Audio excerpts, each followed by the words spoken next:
Alors, j'ai perdu mon pousseur de bouton. Non, mais juste, alors très rapidement, parce qu'on a 1 ou 2 minutes de retard et Mathias est pressé de prendre la parole. Bienvenue à toutes et à tous pour cette nouvelle session de l'Observatoire de l'Imaginaire. Cette année, on va vous partager quelque chose habituel, comme chaque année, les parutions, l'impact des médias, la parité, quelques faits marquants, et on aura l'interview de Laurent Kessy, qui sera en visio tout à l'heure pour parler d'horreur, de fantastique et de la nouvelle collection Styx au fleuve.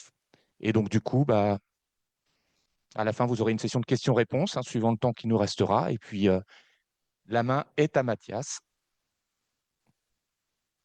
Pas la main à la bouche. Bonjour. Donc, il y a des habitués et des pas habitués, mais on se présentera à la fin. L'idée étant de partager avec vous des chiffres qui sont des photos, et donc ça peut se discuter et on aura tout un temps pour les questions-réponses, mais vous pouvez les poser aussi au fur et à mesure. Là, l'idée était de vous dire, on a des chiffres des chiffres de vente. On commence par le côté le plus glamour, les chiffres de vente des livres des littératures de l'imaginaire. Ils sont issus d'un panel, un panel, c'est-à-dire que ce sont des extrapolations, et c'est l'outil partagé dans toute la profession qui fait foi. Ce ne sont pas les ventes exactes, personne ne les a à part chaque éditeur. Donc, voilà, ce sont les chiffres qu'on se partage. Et en l'occurrence, il y a un changement cette année. Donc, j'ai dû reprendre l'historique. C'est-à-dire que si quelqu'un est assez malicieux pour reprendre les chiffres qu'on a donnés l'année dernière, bah, ce n'est pas du tout les mêmes. Qu'est-ce qui s'est passé? C'est que GFK, à la demande d'éditeurs, a isolé la romantaisie des littératures de l'imaginaire. Voilà. Donc, on peut débattre, mais c'est pas nous qui décidons. On peut dire on devrait les laisser, on pourrait les garder. Voilà. Bon, en tout cas, ce qui est important pour nous, c'est de vous proposer des photos qui puissent éventuellement être comparées. Donc, voilà le chiffre d'affaires en millions d'euros des littératures de l'imaginaire hors romantaisie. Et comme j'ai pas été capable de trouver quelqu'un pour me donner en douce les chiffres de la romantaisie cette année qui ont dû prendre 50% au moins par rapport à l'année d'avant, je me suis permis juste de mettre en parenthèse ce qu'on a présenté l'année dernière avec les chiffres de la romantaisie. Sinon, vous voyez, si on regarde en termes d'évolution, c'est plutôt une évolution positive. Donc on ne va pas faire que se plaindre. Voilà. Et alors, on attaque directement sur les quelques faits qui nous paraissent marquants et peut-être à retenir. En nombre d'exemplaires, 4,5 millions d'exemplaires vendus. Euh, alors, là, j'étais en train de réviser sur tout le marché de tous les livres, de tous les formats en France. GFK annonce 356 millions. Voilà. Donc, pour vous donner un ordre quand même d'une proportion. Et pour la littérature poche grand format qui inclut le policier et les littératures de l'imaginaire, c'est pas noté là, c'est 94 millions en 2024. On vous présente, moi en tout cas, je présente que 2024 parce qu'on a une année complète comparable aux années d'avant. Voilà, concentration, pas concentration, bah, c'est à vous de voir.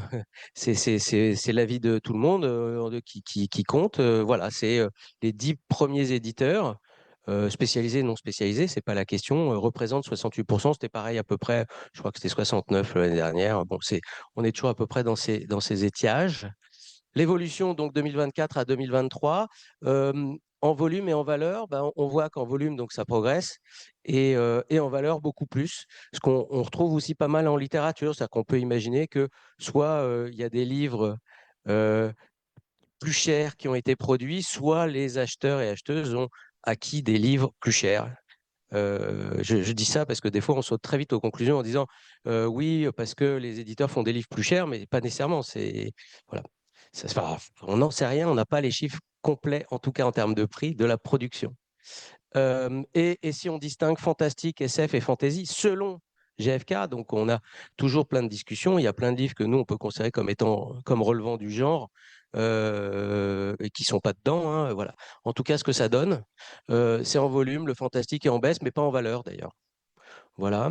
Le chiffre d'affaires, je vous l'ai donné. La part, donc à retenir hein, pour nous, ce qui paraît important et intéressant en tout cas, sans vous abreuver de chiffres, hein, vous allez avoir quand même là pendant une heure, c'est la part nouveauté. La part nouveauté, c'est 49%. euh, ce qui est souvent plutôt inverse en littérature dite générale. Et ben, le poids des nouveautés en poche, vous imaginez bien, 49% du grand format. Et en poche, vous voyez bien que on parle surtout de fonds. Hein. Donc fonds ou nouveautés, c'est-à-dire on considère que pour aller vite, que le fond, c'est des livres qui ont plus d'un an paru plus d'un an. Ils ont pu être écrits, ils ont pu être écrits il y a 50 ans, et puis il y aurait pu y avoir plusieurs éditions, mais à partir du moment où il y a une nouvelle édition, il y a un nouveau code, et donc c'est considéré comme une nouveauté dans ces statistiques. Voilà, et la part du poche, en chiffre d'affaires et en volume, évidemment, c'est intéressant parce que, évidemment, en chiffre d'affaires, ça représente moins. Mais en nombre de volumes, le poche, dans les littératures de l'imaginaire, d'après GFK, représente 65,4%. Ça, on adore. C'est toujours se demander, alors, c'est quoi les meilleures ventes, tout ça? Alors, meilleure vente grand format, on peut remarquer qu'il y a donc Alain Damasio au Seuil, bon, la vente dont je m'occupe un peu associé, donc ça va, mais ce choix peut être discutable aussi, c'est-à-dire pourquoi le mettre en science-fiction? J'adore, puisque il s'agit en gros il y a 8 ou 9 chapitres, dont un chapitre est une fiction, tout le reste c'est un essai. C'est intéressant de voir qu'il y a plein d'autres essais qui sont certainement pas classés dans les littératures de l'imaginaire. Bon, c'est pas grave, on est content parce qu'en plus ça montre que ça se vend bien, donc il est souvent dans les meilleures ventes. Vous voyez ensuite, je sais pas, enfin je vous laisse regarder, voir l'effet d'une, bien sûr. Danielewski, La Maison des Feuilles, était déjà troisième, je crois, était troisième l'année dernière, hein, donc c'est assez impressionnant en grand format, à ce prix-là, un bel objet. Bon, voilà. Ah oui, là il était en Toussaint l'ouverture, maintenant il est en point. Ah oui, mais il est en point en collector, du coup il a été mis en grand format. Très bien, voilà. Allez, une remarque ou un truc, parce que là j'y vais, je viens de descendre du train, tout ça, je le reprends dans l'autre sens. Et en poche, oui, effet série, effet adaptation. Euh, et encore, Laurent Godet, l'adaptation en 2024 n'était pas sortie. C'est bien, je trouve, moi, personnellement, qu'ils aient enfin mis un livre de Laurent Godet en imaginaire. C'est peut-être la première fois. Voilà, c'est toujours une question de point de vue, néanmoins, même si on présente des chiffres et qu'il y a des instituts de sondage très établis qui travaillent là-dessus. Du prescrit, Damasio, Huxley, trop classe, et Daniel Case.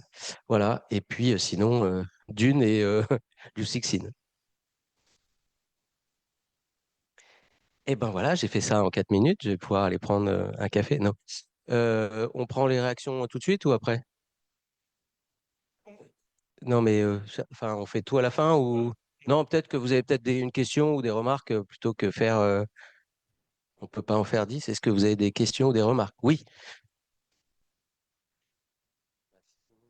Merci. Oui, bonjour. Je me demandais, parce que c'est la première fois que j'assiste là, à l'Observatoire de l'imaginaire, donc je ne sais pas comment ça se passe. Est-ce que on peut avoir des estimations, j'imagine que c'est compliqué, des livres d'occasion, les flux qu'il y a et par thème? Non. Donc, c'est une excellente question.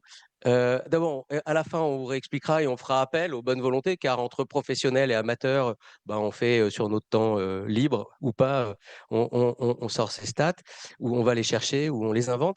Mais c'est drôle parce qu'effectivement, c'est la grande mode dans l'édition. Tout le monde ne parle, surtout dans les grands groupes, que de livres d'occasion. Je dis surtout dans les grands groupes, c'est un point de vue très personnel et un peu sarcastique. C'est-à-dire qu'ils voient bien qu'il y a un marché qui leur échappe. Ça, c'est ma version personnelle. Et du coup, il y a eu enfin une première étude, enfin une deuxième même là, mais c'est très récent pour dire le poids du chiffre d'affaires du livre d'occasion. Alors, on sort des chiffres de 10%, 20% du marché. On est quand même entre les deux, donc c'est quand même pas la même chose, mais on voit que c'est très important. En revanche, on n'a absolument pas, tout ça pour dire, on n'a absolument pas, ça n'existe pas ces données, voilà. Et c'est pas GFK et d'autres qui peuvent les avoir. Mais oui, il commence enfin. Il y a 2 études qui doivent être accessibles sur un site au CNL, Centre national des lettres, par exemple. Vous pouvez certainement trouver ça. Avec le grand débat de est-ce qu'on ne mettrait pas une taxe sur le livre d'occasion pour une meilleure rémunération des auteurs et des autrices? Des auteurs et des autrices, bien sûr, on ne parle pas des éditeurs, mais si ça pouvait être les éditeurs, bien sûr, ça serait bien aussi. Oui, non, c'est un vrai débat sérieux. Enfin, c'est pas un débat, c'est-à-dire qu'il y a le SNE, qui est le syndicat national de l'édition, qui pousse pour dire bah, il faut une taxe. Voilà, bon, pourquoi pas, mais peut-être qu'il peut y avoir d'autres réflexions pour d'autres. Enfin, c'est pas taxe ou pas taxe, il y a peut-être d'autres sujets intéressants à tirer de l'existence de ces livres d'occasion et de leur circulation. Une autre question, remarque hyper intéressante à laquelle on n'aurait pas pensé et qui nous ferait travailler ensuite pour l'année prochaine? Ok. Bon, ben merci beaucoup. Au suivant. Donc, on va passer aux chiffres de production des parutions. Donc, comme d'habitude, hein, les données sont collectées à partir des 2 sites bibliographiques que sont BDFI et Noosphère. Donc, voilà, il y avait une petite planche de présentation, mais je pense qu'on peut passer directement aux chiffres. Donc, pour commencer, effectivement, la première slide, donc, un peu à l'équivalent de l'année dernière, hein, donc les productions sur effection. Donc, on voit effectivement sur les 2 sites en haut qu'on a, concernant la production adulte, une production d'environ 1200 titres, 1200-1300 titres l'année dernière. Euh, sur cette production de 1200 titres, on voit qu'on a à peu près 700 inédits, donc une grosse moitié. On est quand même largement en dessous que de l'année dernière. Et ça, c'est une tendance qu'on voit depuis cette année-là et même depuis 2018, qui était le pic de production d'inédits. Depuis, on a effectivement une baisse pour la production adulte qui est à mettre en regard de la progression qu'on constate côté Young Adult. Voilà. Donc justement, la part du Young Adult, donc ça, sur les chiffres BDFI qui taguent les bouquins Young Adult, on voit effectivement que la part qui était de 10% en 2019 est montée de manière constante depuis jusqu'à atteindre donc 30% en 2024. Donc un tiers des parutions sont du Young Adult aujourd'hui. Donc c'est un vrai phénomène de fond dans l'édition de l'imaginaire. On passe au francophone. Donc, effectivement, là, on présente l'évolution de la part des francophones sur 3 années. Donc, on est parti en 2017 de 59%. On a atteint un pic en 2020 de l'ordre de 66%. Et ça baisse depuis, et notamment en 2024, on n'atteint plus que 45%.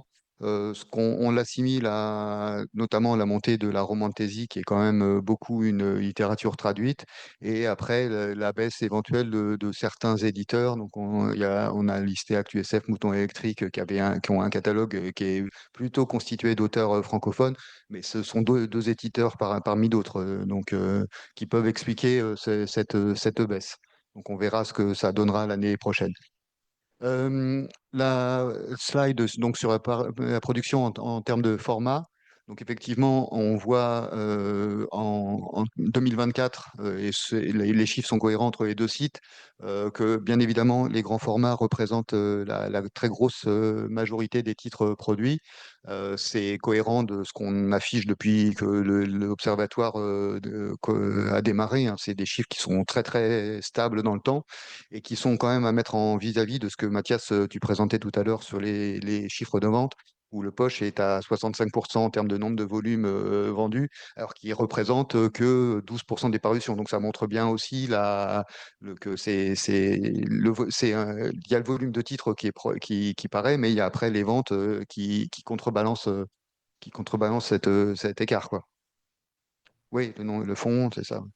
Hmm.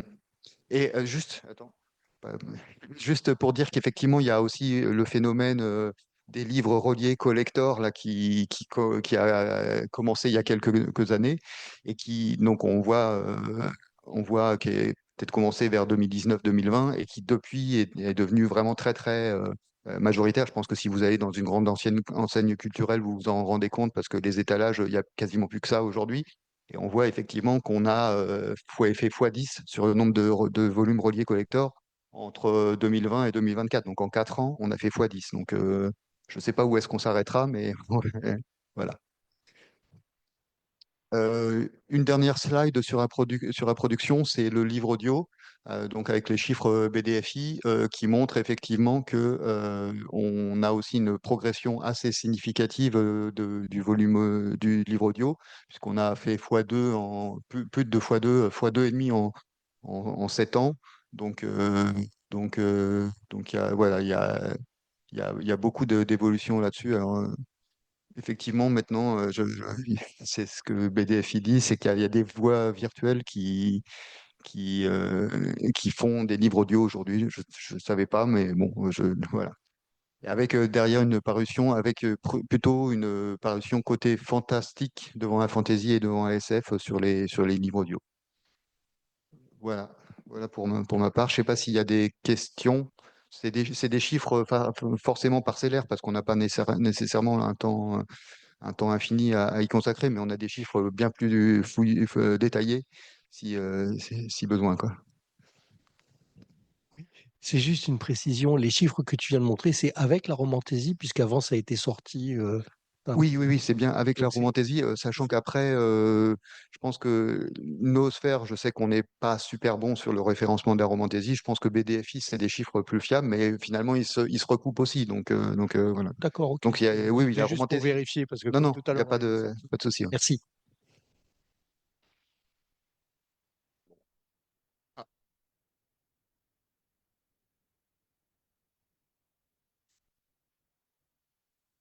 Et du coup, la Romantaisie est classée en fantastique, je devine. En fantasy, je Non, en pense. fantastique plutôt, parce que je suis très surpris de ce 42% de livres audio. Du livre audio? Ah, alors, c'est pas moi c'est les chiffres BDFI, donc comme je ne suis pas BDFI, je ne saurais pas répondre à la question. Je Oui. sais que eux, ils ont aussi une définition, enfin, en fait, en gros, ils ont, si je dis pas de bêtises, ils ont SF, fantasy et tout ce qui est un petit peu border, ils le classent en fantastique. Donc, ça peut expliquer que ce chiffre soit plus important que ce que vous imaginiez. Voilà. Hein. Ouais. Oui, et puis je subodore que dans le fantastique, on a beaucoup d'ouvrages du 19e qui sont libres de droit. Et donc, dans la production de livres audio, vous n'avez pas à payer pour les droits et vous utilisez une IA. Donc, c'est super. C'est plus compliqué pour la SF et la fantasy.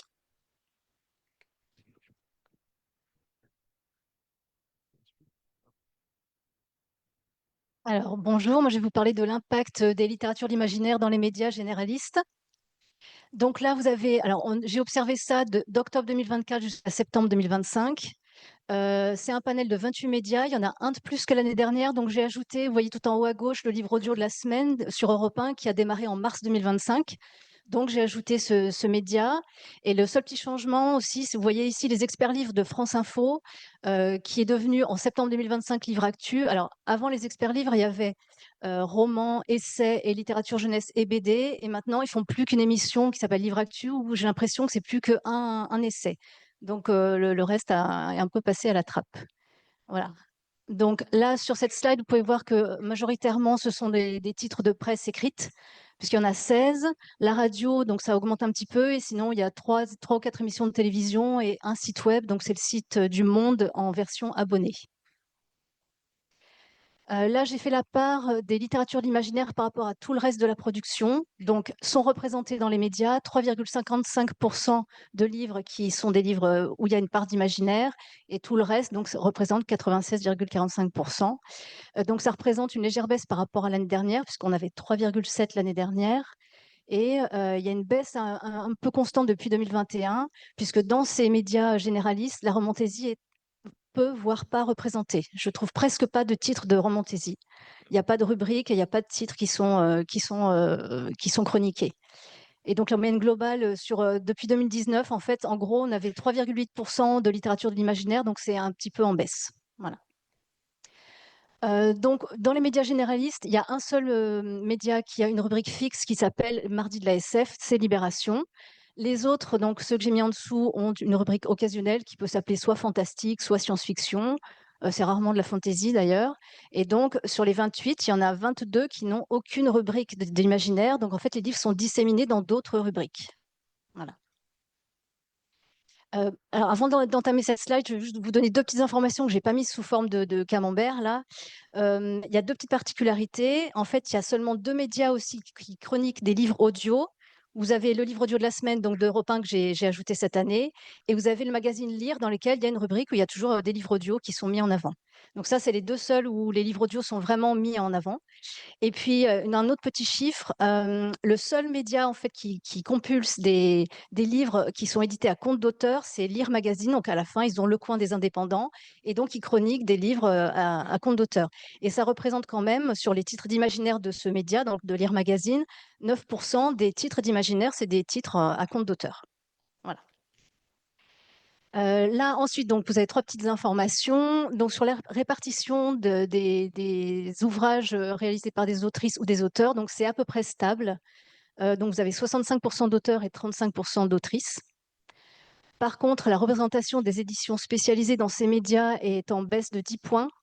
Donc là, je ne l'explique pas, mais en gros, depuis l'année dernière, en fait, il y a eu beaucoup moins de livres d'éditeurs spécialisés ou de collections spécialisées qui ont été chroniqués dans ces médias généralistes. Et par rapport au genre littéraire, c'est toujours à peu près stable. Donc, depuis que je fais ça depuis 2017, c'est toujours la SF qui arrive en tête. Il y a plus de livres de SF qui sont chroniqués parce qu'il y a quand même beaucoup de sous-genres dans la SF. Ensuite, en deuxième position, c'est le fantastique. Et là, ce qui est un peu notable aussi, c'est que la fantaisie, malgré le phénomène de romantaisie, la fantaisie est en baisse cette année parce que justement, la romantaisie n'est pas du tout répercutée dans ces médias, très peu. Voilà. Là, je vous ai classé donc les livres d'imaginaire qui ont été les plus chroniqués sur l'année. Donc, vous avez les premiers ex aequo là avec 18 chroniques pour chacun de ces livres. Donc, Paul Lynch, Murakami et Céline Minard. Donc, Céline Minard, comme elle est dans la rentrée littéraire là, de 2025, elle est beaucoup, beaucoup chroniquée. En deuxième position, vous avez La Nuit ravagée, donc, qui est un roman d'horreur de Jean-Baptiste Dallamo, pardon, avec 12 chroniques. Et en troisième position, c'est 9 chroniques pour les trois livres que vous apercevez ici. Et donc, ce qu'on peut voir, c'est que parmi ceux qui sont les plus chroniqués, vous n'avez aucun livre qui est en édition ou en collection spécialisée. C'est seulement chez des grands éditeurs généralistes. Donc, je me suis intéressée à la slide après. Donc, je me suis intéressée aux éditions et aux collections spécialisées. Donc, vous voyez qu'en nombre de chroniques, c'est moindre, hein, c'est bien moindre que pour les autres. Donc, vous avez les premiers qui ont 5 chroniques. En deuxième position, ils en ont 4. En troisième, ils en ont 3. Et après, tous les autres livres de l'imaginaire en édition et collection spécialisée, ils en ont moins que ça. Voilà. Voilà, voilà. Juste avant, merci Muriel, on a régulièrement des questions par rapport à la presse quotidienne régionale. On en a encore une il n'y a pas très longtemps sur la prise en compte de ces presses-là. S'il y a des volontaires pour dépouiller tous les journaux régionaux, on est évidemment preneurs. Nous n'avons pas aujourd'hui la bande passante, alors Muriel et Oscar travaillent dessus, c'est déjà un travail titanesque. Donc la presse quotidienne régionale, OK. Voilà, chacun a une région, vous prenez la presse et puis vous intégrez l'Observatoire avec grand plaisir, on vous accueillera. Est-ce qu'il y a des questions pour Muriel, à part la PQR du coup? Si, Fabrice. Attention. C'est juste pour vérifier, il me semble que les chiffres 2022, c'était 5,5%. On représente les littératures de l'imaginaire. Oui, et là, on est en dessous. Je le sais parce Alors, que je attendez, l'utilise assez j'ai une souvent, petite mais anticelle. c'est encore pire. Donc, De mémoire, c'était pas l'année de Damasio, Alors, Mathias, non? en fait. Alors, non, moi, j'ai entre 3,6 et 4, mais j'ai pas plus que 4. Et en gros, depuis 2019, la moyenne, c'est 3,85. Non, il y a vraiment eu un gros truc avec les furtifs, et après, ça a été, mais c'est 4. J'ai pas plus que ça. À moins que je me sois trompée, mais.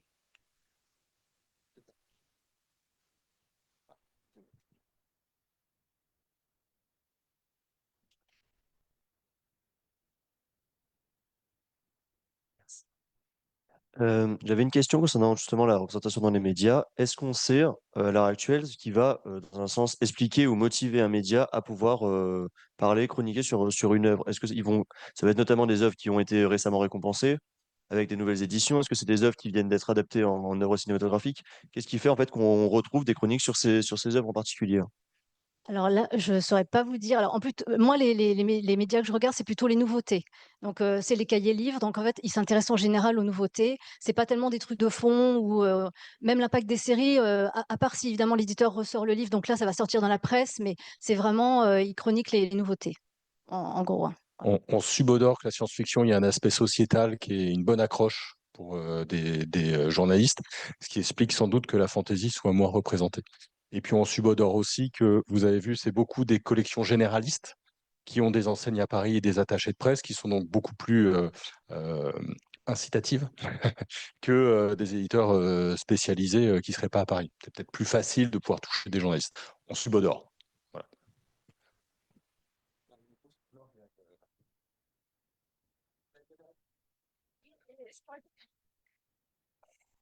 Mais en tant que journaliste, je peux répondre à la question du monsieur. En grosso modo, ce qui va faire qu'on va s'intéresser à un livre, c'est soit effectivement on a reçu un beau paquet de presse, alors le livre, la possibilité de rencontrer la personne, un événement et compagnie, soit parce que il y a une attache, soit à l'actualité. Donc un livre, si je prends l'exemple de Nicolas Martin, Fragile, qui parlait entre autres de la montée de l'extrême droite et du contrôle des corps, bah, ça parle beaucoup plus aux gens. Donc, on fait beaucoup plus de communiqués de presse, surtout que Nicolas Martin est du Sérail. Il a été journaliste à France Culture et voilà, il y a des contacts et c'est beaucoup plus facile de se dire ah bah tiens, oui, je le connais, je vais l'appeler. Et ou parce qu'il y a une grosse sortie, il y a une grosse sortie cinéma. Donc bon, ça marche pas pour Frankenstein parce que Marie Shelley, ça va être difficile d'interviewer. Mais si quand avec les Sentinelles ou qui arrivait ou un film quelconque, une série quelconque télé, ou si un jour un politique se met à écrire de la SF, et pas seulement à la faire, là on en parlera plus facilement. Moi, enfin, juste pour, puisque c'est des débats qu'on a tous toujours, moi en tant qu'éditeur, qu'on met dans, donc moi c'est la Volt, et en tant qu'éditeur dit spécialisé, ce qui c'est déjà bon, et une question, je crois qu'il faut aussi comprendre, d'abord, là, on parle des grands médias nationaux qui sont étudiés, et, et je crois qu'il y a aussi la question qui a été abordée dès le début, c'est les chroniques qui sont, comment dire, siglées imaginaire science-fiction, d'accord, et les autres chroniques. Donc, moi, de mon point de vue, il y a beaucoup moins de chroniques siglées imaginaires, donc qui sont des journalistes critiques qui lisent que de l'imaginaire, enfin en tout cas qui ne produisent que des papiers imaginaires, et que du coup, c'est pas seulement des questions d'attachés de presse et de Paris. Moi, je prends des attachés de presse, mais j'ai le même résultat, c'est-à-dire qu'on nous met en imaginaire, on envoie ça chez le journaliste qui est peut-être dans la cave, qui est peut-être mort, ils en savent rien, mais de temps en temps, ils le réveillent pour mettre parce qu'ils ont de la place dans leur journal. Non, mais c'est comme ça que ça se passe. Et donc, tout le reste, ça ne dit pas que c'est de l'imaginaire. Et c'est tout ce que vous avez vu, tous ces titres généralistes, et j'ai rien contre eux, bien sûr, ils ne sont pas en rayon imaginaire en librairie, et ils ne sont pas, c'est pour alimenter le débat, hein, et ce n'est pas une plainte, mais c'est quand même ça la différence. Ces titres-là, ils sont chroniqués par des journalistes qui connaissent peut-être l'imaginaire, qui connaissent peut-être pas l'imaginaire, et ça ne dit pas, voilà, ça n'est pas spécialisé. Donc, tout simplement, vous avez vu les stats hyper intéressantes pour dire que c'est Gallimard, c'est Actes Sud et tout ça. Et là, c'est dans Télérama, dans tout ça, et ça n'est pas des journalistes et des critiques imaginaires qui s'intéressent au sujet, comme tu l'as dit, Stéphanie, non, on ne parle pas de cela. Ouais. Bon, et c'est un avis très personnel, mais une expérience aussi. Enfin, on voit là, grâce à ce travail colossal qui est fourni, que il y a effectivement deux traitements et il y a l'imaginaire qui reste très spécifique dans ces médias-là, hein. Ailleurs, il y a plein d'autres choses. Oui, la place du livre baisse aussi en termes de. Enfin, il y a des journaux qui baissent, hein, tout simplement. Enfin, en nombre de tirages, on le sait, mais en termes de poids, et la place du livre baisse un peu. C'est toi? Alors, on va passer à la parité dans l'imaginaire, qui est un boulot collectif qui doit être présenté par Anne-Laure, qui n'est pas là aujourd'hui. Donc, je prends la main rapidement.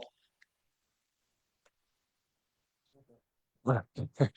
Donc, dans les parutions, on vous a mis 2017 parce que 2017, c'est la première année des États généraux qui sont devenus l'Observatoire de l'imaginaire, et 2024.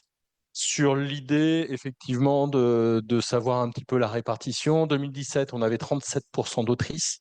2024, ça y est, elles ont pris le pouvoir, on a 55% d'autrices.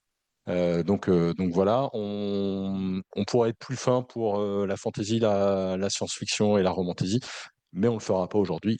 Là, vous irez voir les chiffres un petit peu plus loin. On s'intéresse donc depuis 2017 au prix, donc à la légitimation des prix. Je me pousse, pas de souci. 2017, 35% de prix, 35% d'autrices. On était à peu près cohérent. Et désormais, 53% de prix pour 55% d'autrices. Évidemment, ce sont des chiffres qui ne sont pas forcément corrélés hein, dans les jurés, mais en tout cas, on a une représentation qui correspond à l'apparition. Ah, oui, j'ai oublié un chiffre. Voilà, 60% dans les prix littéraires imaginaires anglo-saxons en 2025. On regarde aussi du côté de la traduction et des illustrations. Je vais aller assez vite. Hein. Traduction, on est à 50-50 hein, de manière globale. 50 en 2017 et 53 en 2024. On est quand même sur l'épaisseur du trait, hein, parce qu'on n'a pas non plus 3 millions de traducteurs et de traductrices. En illustration, on est passé de 26 à 36%. Là aussi, je n'aurai pas d'explication particulière sur le phénomène, mais en tout cas, la parité progresse aussi là-dessus. Des questions sur la parité? On va vite. On a un peu moins de temps que d'habitude, donc du coup, vous avez vu, on cadence. Hein. Sur cette question de parité, j'ai aussi l'impression que c'est aussi une question générationnelle. Est-ce que vous avez fait le lien? Alors non, on n'a pas demandé les dates de naissance à tout le monde, c'est un tort. Mais comme la PQR, tu es donc embauché pour faire une étude sur les 1600 nouveautés. Hein, mais non, mais c'est évidemment très intéressant comme question. Au-delà de la boutade, c'est un peu nos limites. Hein. On pourrait regarder par génération, on pourrait regarder par genre. Après, on a l'impression que par exemple en young adulte, on a plus d'autrices que d'auteurs. En romantasy aussi, il faudrait aller sociologiquement chercher des raisons et des explications pour aller un petit peu plus loin. Mais les questions sont intéressantes. Nous avons donc une autrice qui fait de la science-fiction qui pose une question. Pas du tout sur les autrices en plus. Et dans la parité chez les éditeurs. Eh ben, il faudrait aussi le faire. Non, est-ce que vous dites illustrateur, traducteur, auteur? Tu as raison, il faudrait le faire. Avec quand même deux questions qui se posent, parce qu'il y a parfois souvent plusieurs éditeurs ou éditrices dans une même maison, et on va être sur un pool de 30 ou 40 personnes. Donc, en gros, si on est sur du 80-20, ça veut dire que là, c'est significatif. Si on est chaque année sur du 55-60, voilà. Puis après, il faudrait compter le nombre d'éditeurs par rapport au nombre de bouquins. Parce que si on a une éditrice qui publie 50 bouquins dans l'année, qui a un gros rythme, et un éditeur, patron de maison d'édition, qui en fait 2, par exemple, c'est pas pareil. Voilà. On est bon sur cette question-là? Allez, on va parler rapidement des faits marquants. Alors, tous les ans, on s'intéresse, on se demande ce qui s'est passé dans l'imaginaire. Cette année, pas de grande révolution. Hein. On est là aussi dans la petite anecdote. Donc, on a des retraités, des bientôt retraités. Hein. Donc, à droite, le monsieur, c'est Stephen King. À gauche, c'est... Pas Stephen King. C'est pas Stephen King, c'est Terry Brooks. Voilà. Et oui. Brandon Sanderson est sur les rangs. En tout cas, deux gros producteurs qui devraient s'arrêter. Alors, Stephen King, c'est pas très clair. Il a quand même 78 ans, le monsieur. Il a encore 2-3 bouquins, Talisman à finir, et puis son personnage Oli, il a une 14e aventure.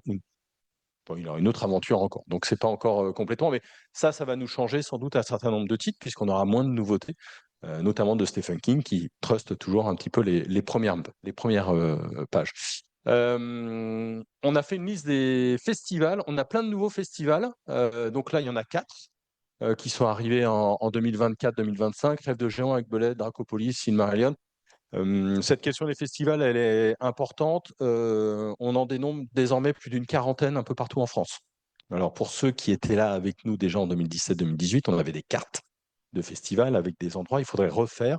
Mais en tout cas, le phénomène festival ne s'arrête pas. Il y a toujours un petit peu plus de salons. Alors, on a une rubrique Comment va le monde parce qu'on s'intéresse au monde. Donc, pareil, c'est anecdotique, mais c'est quand même important. On a des rues Ursula Le Guin et Anne Facoury à Rennes. Voilà, c'est plutôt la classe de la part de la ville de Rennes. On a le phénomène des book bans aux États-Unis. Donc, je rappelle ce que c'est. Chaque État peut interdire des livres dans les bibliothèques des écoles, des lycées et des universités. D'accord ? Ce phénomène a explosé en 2023 avec plus de 10 000 bouquins qui ont été bannis. Et parmi les bouquins bannis, on a une surreprésentation des auteurs et des autrices LGBT et racisés ou avec des histoires LGBTQIA+, et racisées. Et l'auteur le plus banni des États-Unis, c'est Stephen King. Voilà. Et Margaret Atwood n'est pas loin non plus, elle a fait une réponse plutôt rigolote. Donc voilà, c'est un phénomène, ça n'a pas d'implication sur les ventes en France, mais en tout cas, c'est un phénomène intéressant. Et puis vous le verrez, vous avez vu, Dracula et Frankenstein voilà, Mary Shelley est ressortie de sa tombe. Dracula, on a eu le film pourri là, de Besson, mais on a eu 2 retraductions chez Bragelonne et chez Calidor, on a eu des essais, donc Dracula est toujours vivant. On n'en attend pas moins de lui. Et Frankenstein, avec le Frankenstein de Guillermo del Toro qui arrive, il y a une nouvelle traduction qui arrive aussi, qui vient d'arriver chez Monsieur Toussaint Louverture. Donc Frankenstein is alive. Voilà. Je termine rapidement sur les bad news de 2024 et de 2025. L'arrêt du magazine Chimère. 3 numéros et puis s'en va. Il y a une malédiction sur la fantaisie. Tous les soucis des humanoïdes associés en France et aux États-Unis. Les moutons électriques qui s'arrêtent et les chats noirs qui ont annoncé qu'ils arrêtaient aussi. Ça vous va ? Voilà. Est-ce qu'il y a des questions sur les faits marquants ? On va aussi se taper beaucoup de The Witcher avec la saison 4. Il y a un nouveau bouquin qui est arrivé chez Bragelonne, donc vous en allez avoir plein les librairies. Ouais. J'avais une question, mais qui demande peut-être une réponse beaucoup trop longue. Quand on voit à la fois les chiffres en augmentation et on a quand même l'impression d'une fragilité éditoriale chez les éditeurs, peut-être un peu supérieure à ce qu'elle a été. C'est voilà, ces 2 infos qui semblent contradictoires. Bah alors, après, c'est un vaste débat. Bon, des éditeurs qui meurent, il y en a toujours eu. Des éditeurs qui se créent aussi. Si on prend la petite histoire de la science-fiction française, il y en a plein dans toutes les pages, publiées par Alain Grousset. C'est un autre débat. Il y a aussi, je pense il y a des mondes différents entre des éditeurs de grands groupes, Pocket, qui sont chez Editis, avec des forces commerciales qui correspondent, etc. Folio chez Gallimard, et des éditeurs indépendants qui sont structurés, qui ont des salaires, etc., mais qui ont souvent des forces commerciales plus petites, et puis des tout petits éditeurs qui sont moins en librairie, qui s'autodiffusent et qui s'autodistribuent. Donc en fait, là, c'est ce que montraient les chiffres de Mathias, les 10 premiers éditeurs qui correspondent à 70% des ventes, sans doute, sont des éditeurs de grands groupes. Donc il y a des réalités parallèles. Mais ça, on aime bien en science-fiction. On est bon ? Super, on passe aux interviews, à toi. Alors, juste une interview, celle de Laurent Kessy. Laurent, est-ce que tu nous entends ? Ouais, vous m'entendez ? Oui, top. On va te mettre en vidéo, donc romancier, scénariste de bande dessinée et traducteur. Alors, est-ce qu'on va réussir à trouver où tu es ? C'est la magie de Zoom. Où es-tu ? Retourner à la réunion. Je ne te vois pas. Ça y est, je te vois. Alors, on a fait un truc de fou. On a demandé à Laurent de participer à l'Observatoire de l'Imaginaire à distance parce qu'il est là à partir de demain. Donc, vous pourrez le rencontrer dès demain sur site. Laurent, tu lances la collection Styx chez Fleuve. La première question que j'aimerais te poser, c'est de savoir pourquoi il y a un renouveau à ton vie du fantastique d'horreur ces derniers temps. En fait, on voit ça dans le monde anglo-saxon depuis quelques années déjà. Beaucoup de publications d'horreur, d'éditeurs qui se lancent là-dedans. Une espèce de renouveau depuis, il y avait eu une grande vague dans les années 70-80, ça s'était arrêté dans les années 90. Barker, King, etc. Et évidemment, King continue avant. parce qu'il continue à publier. Mais là, il y a vraiment toute une nouvelle génération d'auteurs qui apparaissent. Et ben, on parlait de parité, il y a énormément d'autrices, beaucoup plus que dans les années 80, par exemple. Je pense qu'on est là aussi plus qu'à parité, c'est-à-dire je pense qu'il y a presque plus d'autrices que d'auteurs. Et en France, il y avait quelques traductions de romans d'horreur, mais pas de collection dédiée, c'est-à-dire qu'ils étaient souvent publiés avec les thrillers dans des collections de thrillers ou alors sans dénomination vraiment précise.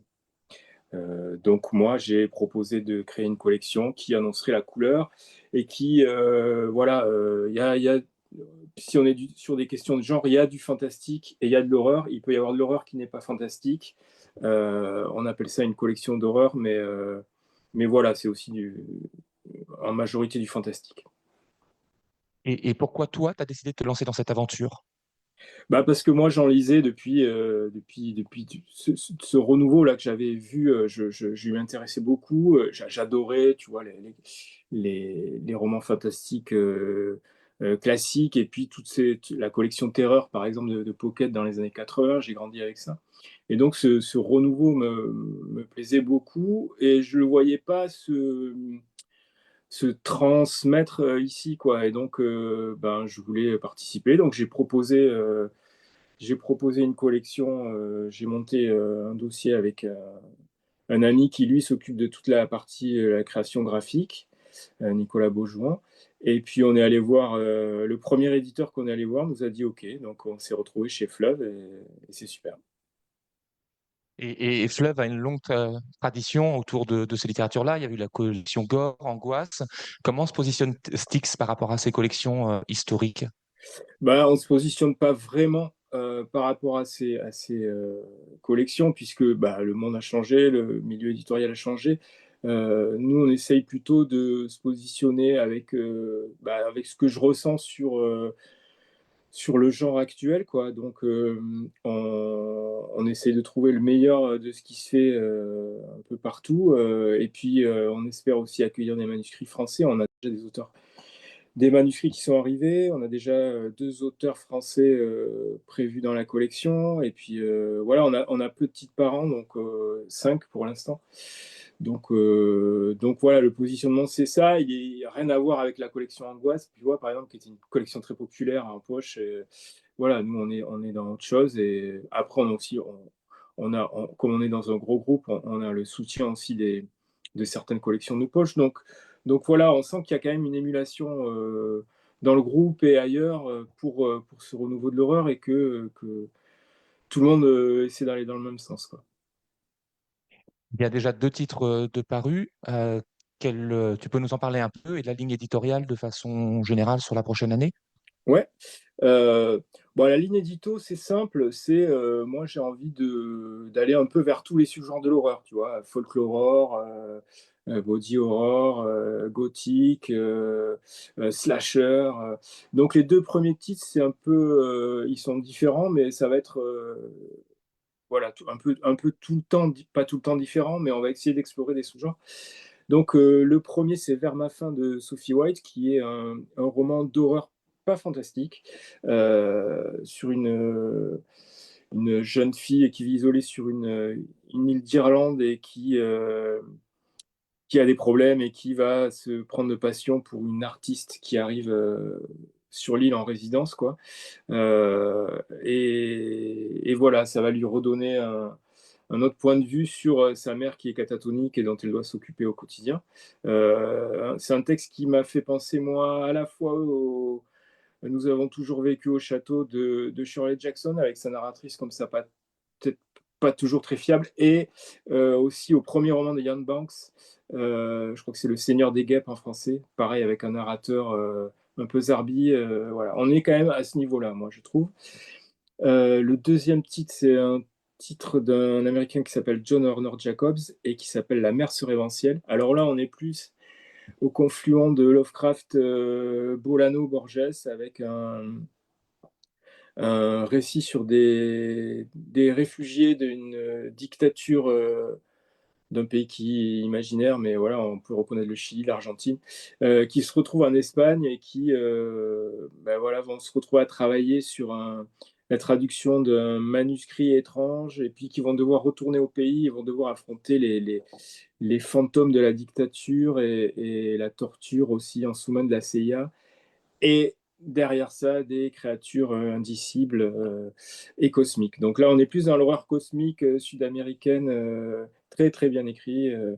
Donc vous voyez, on est sur deux genres déjà différents. Et puis après, on aura de la terreur psychologique avec un texte de Sarah Landgan. On aura un slasher vraiment incroyable. Ensuite, on aura un roman de folklore qui s'appelle Autopie, et puis L'Enfant du Deadford, qui est une espèce de remake moderne de Rosemary's Baby avec d'autres créatures.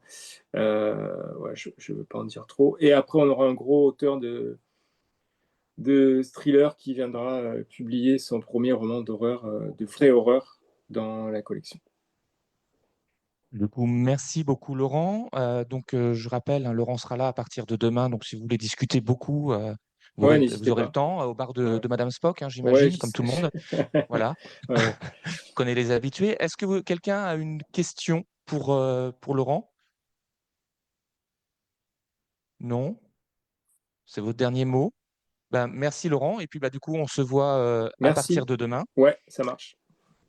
Et du coup, on arrive à la fin. Donc, si vous avez des questions, alors on rappelle, hein, on a toujours besoin de monde, hein, le monde bouge, nos, euh, nos bénévoles aussi. Si tu peux mettre l'image un peu de tout le monde, puis ils vont venir de toute façon, hein, Mathias, Muriel, Bruno, Pierre-Marie. Je sais plus comment faire. Ouais, appuyer sur une touche, c'est facile. Là, ça devient un peu technique quand même. Alors, vous aurez noté qu'il y a une bienveillance. Donc, on a toujours besoin de moi. On a toujours besoin de monde, on a toujours besoin de monde pour les chiffres, pour compléter aussi les dossiers qu'on peut avoir. Vous avez l'équipe actuelle et ancienne, hein, qui est là. On a un travail qui est en cours sur les réseaux sociaux, sur lequel on pourra vous proposer bientôt un questionnaire. Il est en cours de finalisation. Et puis, je ne sais pas si vous avez des questions. On va faire venir tout le monde sur scène. Oui. Parce que Jérôme nous a... Alors, il y a une question assez prégnante depuis quelques années en édition qui est celle de la centralisation de l'édition ou de sa décentralisation, suivant le bout par lequel on le prend. Je voulais savoir si vous aviez des données sur justement les maisons qui restent indépendantes, les distributeurs ou les diffuseurs qui restent indépendants, ceux qui se font avaler par les grosses structures ou pas. Tout le monde s'est fait avaler. Pas sur l'imaginaire. En revanche, il y a effectivement pas mal de choses sur la question de la concentration et sur la question de l'indépendance, même elle-même notion qui a disputé, parce que c'est quoi l'indépendance? Donc, on pourra vous mettre les liens, puisque après, on va vous dire où vous pouvez aller chercher les données. Il y a d'abord une fédération d'éditeurs indépendants qui regroupe donc des associations d'éditeurs indépendants régionales. Donc cette fédération s'appelle la FEDEI, F-E-D-E-I. Donc c'est intéressant aussi pour regarder ce qui est produit et comment ça discute de cette question d'indépendance. L'idée étant déjà de dire, regardez, on existe et on est quand même assez nombreux. Et sur la concentration, il y a deux cartes hyper intéressantes qui sont sorties. On vous mettra un lien. Une carte de la concentration assez drôle, faite une par une association aussi de beaucoup de gens bénévoles, dont je fais partie aussi, qui s'appelle l'Association pour l'écologie du livre. Et il y a une carte très drôle où il n'y a pas seulement des poids de chiffre d'affaires, il y a Bolloré qui est assis, et puis on voit Kelson qui est assis au-dessus de son immeuble, et on voit aussi un peu ce qui d'ailleurs est frappant.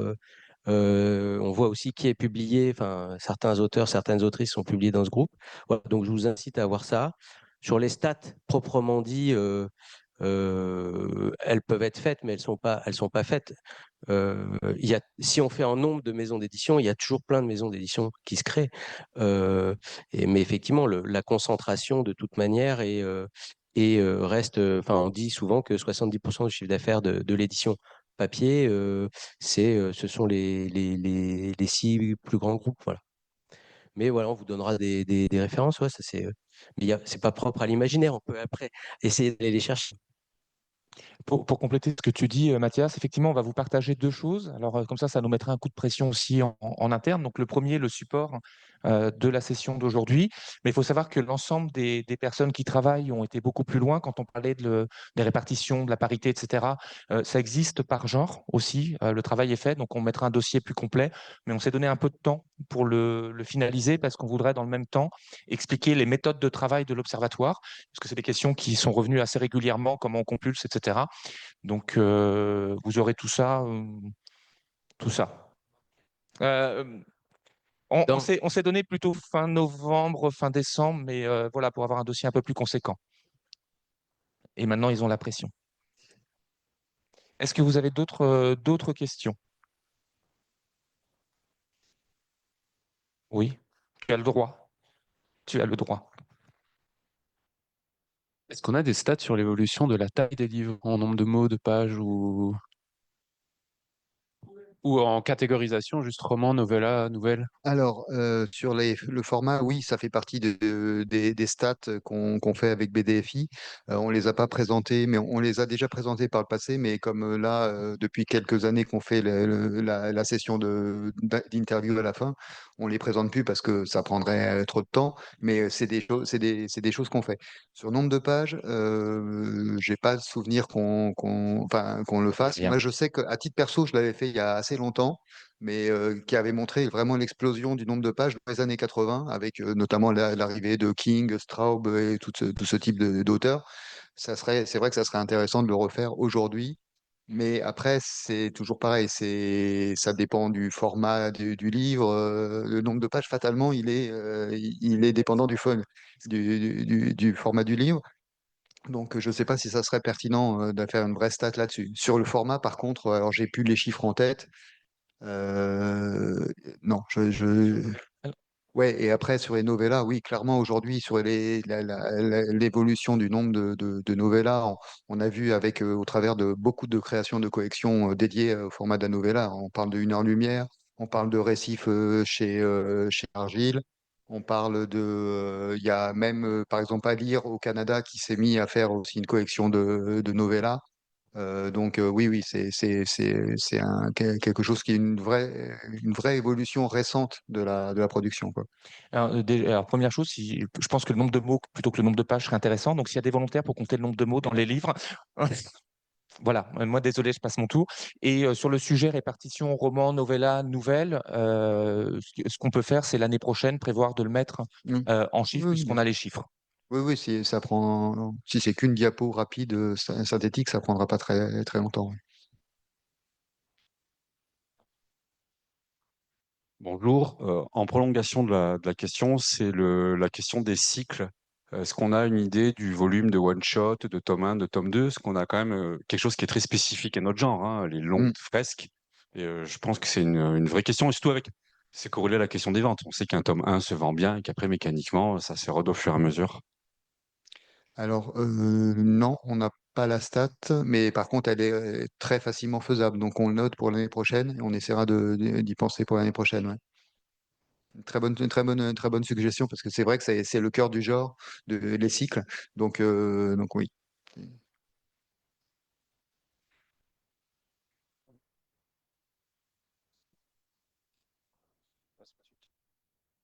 Et non, il n'y a pas de slide suivante, je crois. Si, il y a un truc, merci, un truc comme ça. Non, on a fait ça comme des porcs, en fait. Si, merci pour votre attention. Non Donc, non, mais là, c'est moi qui suis responsable au final du slideware, donc je me suis malveillé. Voilà. Euh, En tout cas, merci beaucoup à toutes et tous d'être venus. Alors, on voit que le jeudi matin est définitivement une. Non, non, non, mais en fait, on s'est posé la question, parce qu'avant, on était le dimanche matin, mais le dimanche matin, tout le monde avait la tête dans le. Je vais pas dire le mot parce qu'on est en live et on va se faire censurer par Facebook. Voilà, donc on va éviter de le dire. On a un public plus vaste et un peu différent de celui qu'on avait le dimanche aussi, avec des questions différentes. Donc, merci beaucoup à toutes et à tous. Et on espère que ces chiffres ne vous ont pas endormis pour le reste de la journée parce que ce n'est que le début.